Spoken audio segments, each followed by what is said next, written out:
Student ആയിട്ട് Germany വന്നിട്ട് ഏത് ബാങ്ക് അക്കൗണ്ട് എടുക്കണമെന്നുള്ളതിൽ ഇപ്പോഴും പലർക്കും ഒരു കൺഫ്യൂഷൻ ഉണ്ട്. നിങ്ങൾക്കിപ്പോൾ കറന്റ് 25 വയസ്സാവാൻ പോവുകയാണ്, അല്ലെങ്കിൽ ആയിട്ടുണ്ടെങ്കിൽ ഈ വീഡിയോ സ്കിപ്പ് ചെയ്യാതെ മൊത്തം കാണുക, ഇല്ലെങ്കിൽ നിങ്ങൾക്ക് ഒരുപാട് നഷ്ടം ഉണ്ടാവും. Deutsche bank, N26, Commerzbank, Sparkasse, Postbank ഇങ്ങനെ തുടങ്ങിയ ഒരുപാട് നാഷണലൈസ്ഡ് ബാങ്കുകൾ ജർമ്മനിയിലുണ്ട്.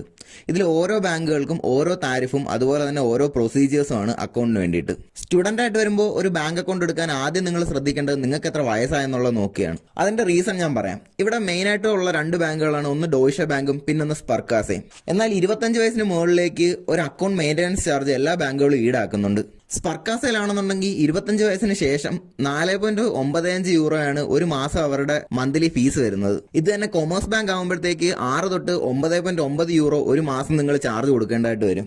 N26 എന്ന് പറയുന്നത് ഒരു ഇംഗ്ലീഷ് ഫ്രണ്ട്ലി ബാങ്ക് ആണ്. അതുപോലെ തന്നെ അവിടെ ഒരു ഏജ് ലിമിറ്റ് ഇല്ല, പക്ഷെ നല്ല എക്സ്പെൻസീവ് ആണ് അക്കൗണ്ട് മെയിൻറ്റെയിൻ ചെയ്ത് പോകാനായിട്ട്. ഒരുപാട് ബെനിഫിറ്റ്സ് ഉള്ള ഒരു ബാങ്കാണ് ജർമ്മൻ പോസ്റ്റ് ബാങ്ക്. എന്നാൽ 22 വയസ്സിന് ശേഷം അവർക്കും ഈ മന്ത്ലി ചാർജസ് ഉണ്ട്.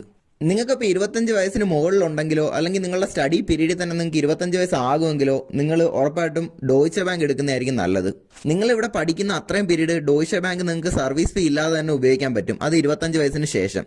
ഓരോ സെമ്മിലും നിങ്ങൾ യൂണിവേഴ്സിറ്റി എൻറോൾമെന്റ് സർട്ടിഫിക്കറ്റ് കൊടുക്കണമെന്ന് മാത്രമേ ഉള്ളൂ. ബാങ്ക് അക്കൗണ്ടുകളെ കുറിച്ച് എന്തെങ്കിലും ഡൗട്ട് ഉണ്ടെങ്കിൽ വീഡിയോയ്ക്ക് താഴെ ഒന്ന് കമന്റ് ചെയ്യുക, അല്ലെങ്കിൽ എനിക്കൊന്ന് മെസ്സേജ് അയച്ചേക്കുക. അപ്പോൾ അടുത്തൊരു വീഡിയോ ആയിട്ട് നമുക്ക് വീണ്ടും കാണാം.